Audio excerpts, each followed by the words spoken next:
his time at Driveline and working back from injury. Just what have you been seeing out of him so far, and what's sticking out to you to keep him in the lineup? Well, I mean, getting healthy helps out a lot because then you're able to participate and show off your skills and build trust. He always works his butt off in the bullpen, receiving guys and working on blocking and throwing and everything. But consistency with the at-bats. You start seeing it in practice. In the fall, he did a tremendous job really putting the barrel to the baseball, limiting whiff, driving it all over the field, showing some real power too. I mean, I remember one time he hit 113 off the scoreboard, opposite field, which is very impressive. But I felt like that was happening more and more consistent than not. And just made the most of his at bats thus far. So he's doing a really good job. I mean, we're very fortunate. We have two really good catchers, and at any point in time, those guys can be dangerous offensive weapons as well. So, I think puts me in a good spot because I know that whoever's handling the job is going to do a really good job. But it also puts me in a tough spot because you got two really good guys and you want everyone to play. How are you going to handle that moving forward? Is it riding the hot guy or giving spells here and there? Or? I think it just depends. Paying attention to what our eyes see. Some guys handle certain pitchers a little bit better than others. Obviously, Tanner's ability to receive the ball down in the zone is tremendous. They're both very calm and cool during the game and don't get overly emotional or anything. So you could trust that they're going to stay consistent with that. Weber has shown a lot with his bat right now with runners in scoring position. I think that just it gives us something more to look forward to on a given day. Hey, this is what we're going to work with when we're getting together with Tanner. Hey, this is what we're going to work with when we're with Webby. And keep just finding those little things that we need to improve on. But it's tough part to be a student athlete and never know, like, am I for sure going today or not? But I guess that's part of the chaos that we have to get accustomed to, is just be ready for your moment. And you may be starting, but it may be for 5 innings. Right? This goes for any player, not just the catching situation. If you're starting, you do your best for as long as you're in there. If you're coming out of the pen, you throw the heck out of the baseball until door or I come take it from you. And so, I just am building some mental endurance there, and I know what both guys really want to do. Mm-hmm. They want to win, and they're up for whatever is the best situation for that. That said, it can be difficult, especially when you look at Tanner, who started the first month plus, and then he's where he's at. I guess just evaluate how they're handling that. They seem to be pretty good friends, and they seem to be balancing it pretty well. Yeah, everything I can tell, they're still getting all their work in. Yesterday getting out, getting some early work in.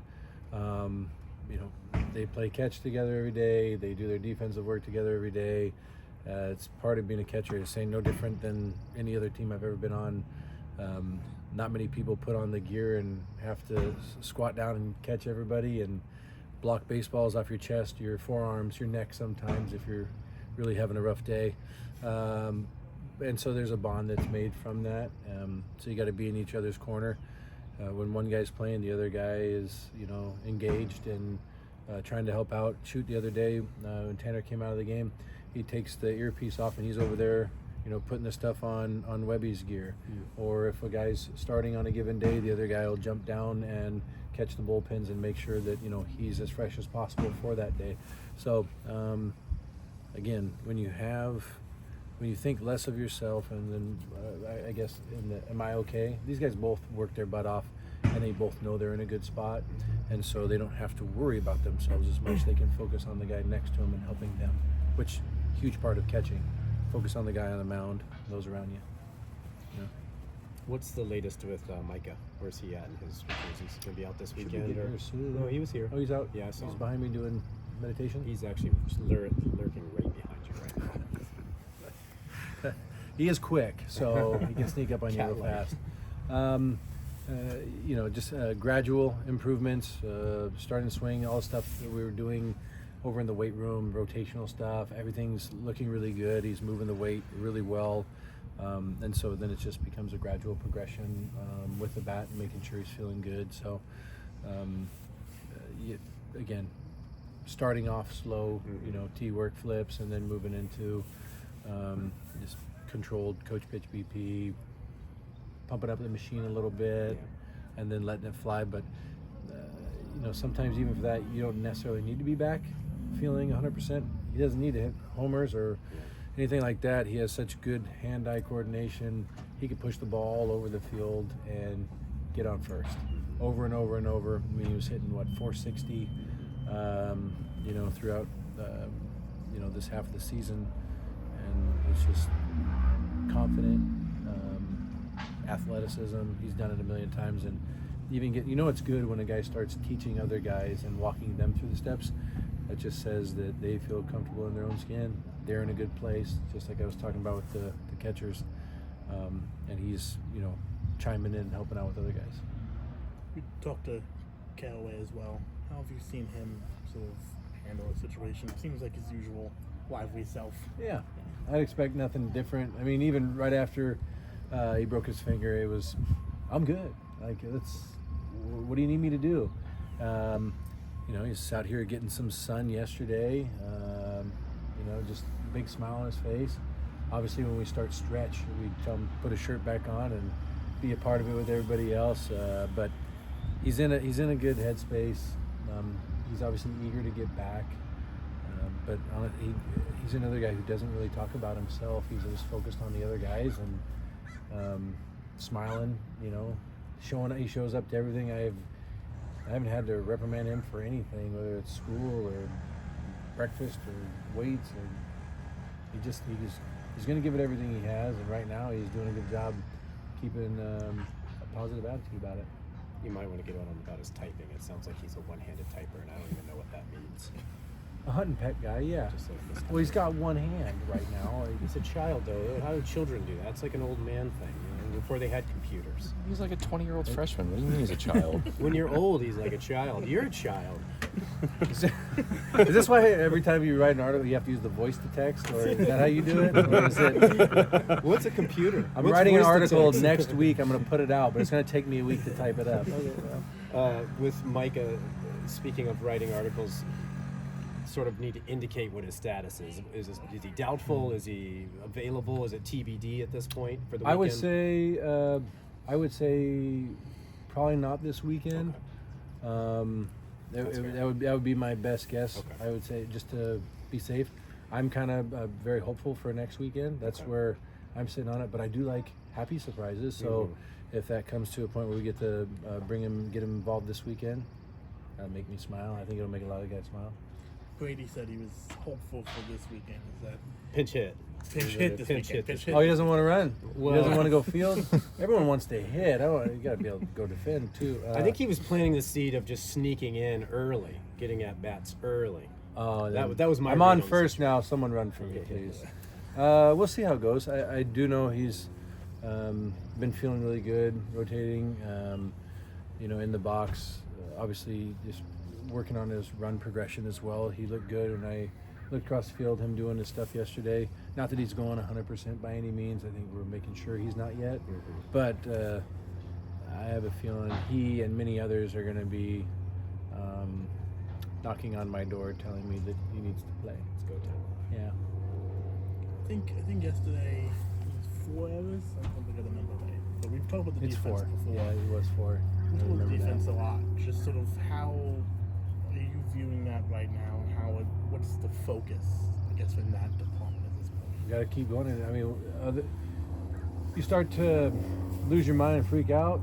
That just makes things worse. Makes people think about it even more. It's like, don't strike out. What are you going to do? You're going to strike out. So let's do the other stuff that it takes, and that means putting just a little more time and emphasis on why it's important. Catch play is extremely important. 2 of our 4 errors yesterday were off throwing, picking the ball up under some distress and throwing it away, and then picking a guy off, right? So we need to make sure we're doing more of that in our throwing program. If we spend 15 minutes for a throwing program every day, it shouldn't just be to get loose or condition. There also has to be an element of competing in that realm and playing accurate catch. We should be able to play catch without busting any windows. We're not needing You get screens. support by now, so you're good. Yeah. And so it's, I do believe, like, talking to Joey's going to be putting together a practice plan for today and tomorrow as well. From time to time we'll delegate that kind of stuff out. Hey, what do you really want to see us work on? He takes pride. He's in charge of defense, and so we're going to make sure that we're allocating more time to it. We've been tracking more of our pregame defense during batting practice. What is our fielding percentage then, and how is that carrying over to the game? So we're tracking how many ground balls they're getting, where they're throwing, and how well they're succeeding in that. Just in pregame, and that tells us a lot of if we're getting enough work, if we're getting quality work. So I know analytics is great, but even the simple stuff like that, just plus or minus, tells a lot to the story.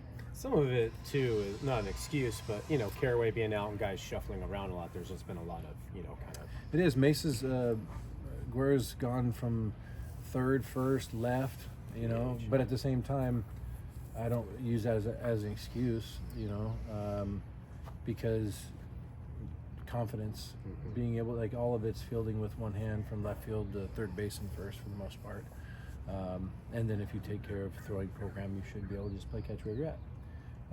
Craig came in as a third baseman. We had him pitch a handful of times last year. Now he's playing first base. I think sometimes we just put so much emphasis on wanting to do the job at a high level that it creates this involuntary tension that usually makes us make mistakes.